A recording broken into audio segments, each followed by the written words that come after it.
Hello everyone, I hope you are doing well. Umunsi kwiga chingwa bita days of the week. So bisobanura ati iminsi igize indwi. So day bisobanura umunsi ngako days chiba iminsi myinshi. Okay, kula kwa ariko else. Hama week nayo bisobanura indwi. So days of the week ni iminsi igize indwi. So umunsi wa mbere mu cyongereza ni Monday. Monday ni umunsi wa mbere. Canke kuwa mbere. Mu Gifaransa ni lundi. Tuesday ni umunsi ugira kabiri. Tuesday ni umunsi ugira kabiri. Tukumwe. Hama Wednesday ni umunsi ugira gatatu. Windwi. Hama Thursday ni umunsi ugira kane windwi. Okay? Hama Friday naho ni umunsi ugira gatanu. Tukumwe. Saturday ni umunsi ugira gatandatu ugizina. Hama Sunday naho ni umunsi wa Mungu cyangwa umunsi w'Imana. Ubu naho reka tugiye gusoma mbere ko tubandanya nga munsi katuma tugiye gusoma kwanza. Okay, ndasoma namo musubiramo. Tukumwe Monday,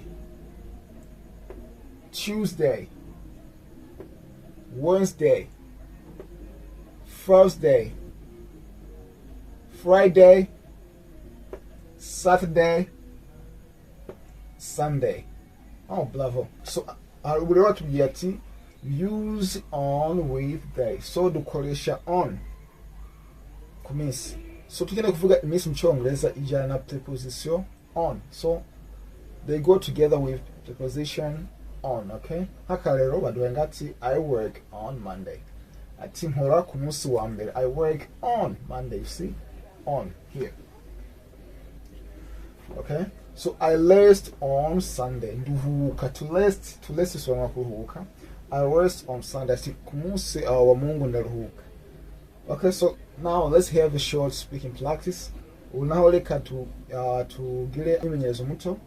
Okay, so nkuko twabivuze ngaha tuvuga ati on Monday, on Friday, on Saturday. Okay, kuno munsi turi nko kuwa mbere tuvuga ati we are on Monday. Ni on Monday.